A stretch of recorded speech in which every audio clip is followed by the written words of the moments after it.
O alimento espiritual. Jesus, em Mateus capítulo 4, após ter sido batizado, no capítulo que antecede 3, por João Batista, no Rio Jordão, diz a Bíblia que a voz do Pai falava e a pomba do Espírito descia sobre o Filho. Pai, Filho e Espírito Santo. Foi batizado pelo Espírito Santo. Então Jesus começou o seu ministério público. Porém, Jesus foi levado ao deserto, foi tentado pelo diabo. E o diabo tentou de várias formas. Uma das tentativas dele disse que se tu és filho de Deus, permita que essas pedras se transformem em pão. Jesus respondeu em Mateus 4:4. Não só de pão viverá o Filho do Homem, mas de toda a palavra que sai da boca de Deus. Aqui, olhando para o contexto bíblico, Jesus apresenta dois contextos, não é? Alimento físico e alimento espiritual.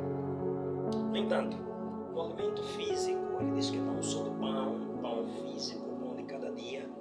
O alimento espiritual, que então a palavra. Então, Jesus venceu o diabo por causa da interpretação correta das Escrituras Sagradas, que é a palavra do Senhor. Então temos o alimento espiritual. Precisamos. Paulo, quando vai ter com os irmãos em Coríntios, em 1 Coríntios 3, Paulo diz que com leite eu vos criei, não com alimento sólido, nem tampouco nem agora ainda podeis, porque ainda sois meninos.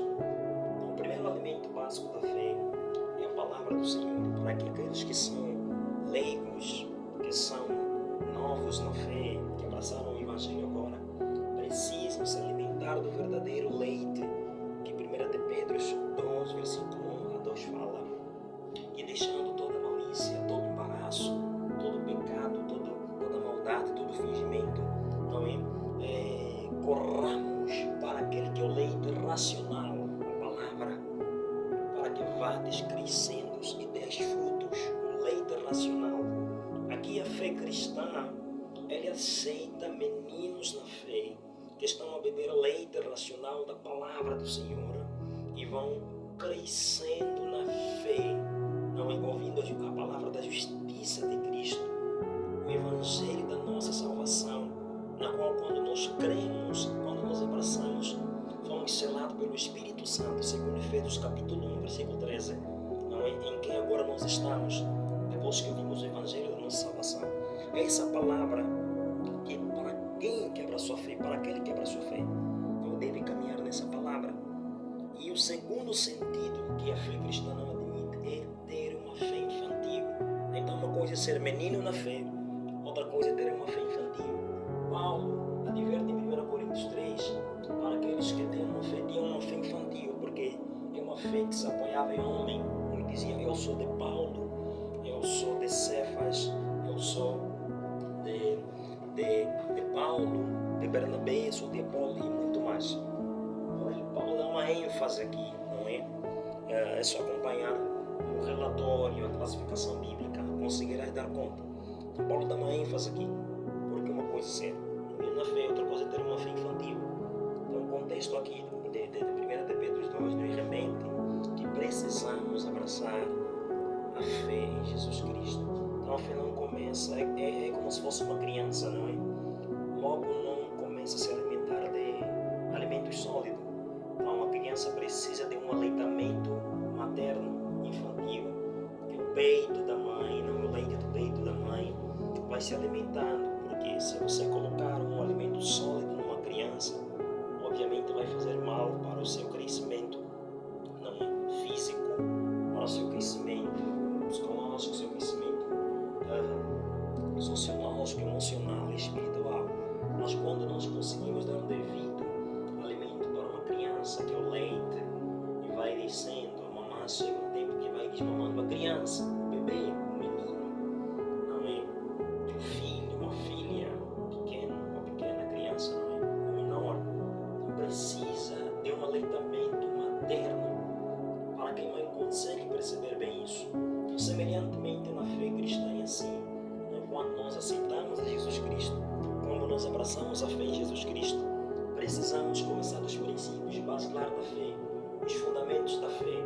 O que é esse fundamento da fé? 1 Coríntios 3, versículo 11, Paulo fala, depois daquela confusão de que eu sou de Paulo, sou de Apolo, sou de Cefas, sou de Pedro. Paulo fala que ninguém pode pôr nenhum outro aquele cujo já está posto, que é Cristo, o fundamento da fé cristã em Jesus. Porém, o princípio basilar da fé do crescimento espiritual, para que nós tenhamos um alimento sólido, é Cristo primeiro. Confessar Cristo, se arrepender em Cristo, seguir os caminhos da justiça em Cristo, deixar o velho homem em Cristo, passar a ter uma nova vida em Cristo. E Paulo fala, depois de nos abraçar essa fé, que essa fé deve ser contínua, devemos crescer na fé. Paulo dá advertência num contexto muito contraste, muito diferente do que esse que nós abrimos em 1 Coríntios 3. Paulo fala em Hebreus capítulo 5, no seu versículo 12, pelo tempo que agora abraçamos a fé, muitos de nós já poderíamos ser mestres nas escrituras sagradas, já poderíamos dar uma pedalada, não é? Nas sagradas letras santas de Deus, que é na palavra e no alimento sólido, mas muitos ainda não são meninos, não é? Muitos ainda precisam do rudimento e do passado, não crescem na fé. Então o foco da vida cristã é crescer à imagem de Cristo. Efésios capítulo 4, versículo 12 até o versículo 13, diz a palavra do Senhor que Deus colocou no seu corpo, não é? Na sua igreja, uns para apóstolos, profetas, pastores, evangelistas, doutores, mestres, para que a obra do corpo de Cristo se aperfeiçoe, para que nós como irmãos cristãos, irmãs cristãs espalhados por toda a parte da terra, confessamos a fé em Cristo, para que cada um cresça na fé, não é? E possa então desenvolver, se edificar em Jesus Cristo. Esse é o foco de todo homem cristão. Por isso nós pregamos o Evangelho, oramos na comunhão com os irmãos, participamos dos encontros, participamos de cultos. Por quê? Porque nós entendemos pelas Escrituras que nós somos cada um membro pertencente ao corpo de Cristo. Então aquilo que Deus colocou em mim pode edificar o irmão, aquilo que Deus colocou no irmão, na irmã, pode edificar também a mim mesmo.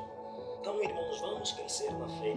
É tempo de nós olhar para o alimento espiritual, para que nós tenhamos uma fé sólida e possamos dar resposta ao mundo. Não é? Pedro fala em 2 Pedro 3, no seu versículo 14 a 15. Antes, santificai a Cristo em nosso coração, não é? Para que possamos dar resposta a qualquer um que pedir a razão da nossa fé. Então, precisamos ler as Escrituras conforme ela o é, com fidelidade. Precisamos mergulhar na oração, uma vida íntima com Deus, uma vida profusa em oração. E ninguém pode pôr um outro fundamento, esse fundamento é Cristo. Cristo foi o homem exemplar de uma vida não imersa em oração.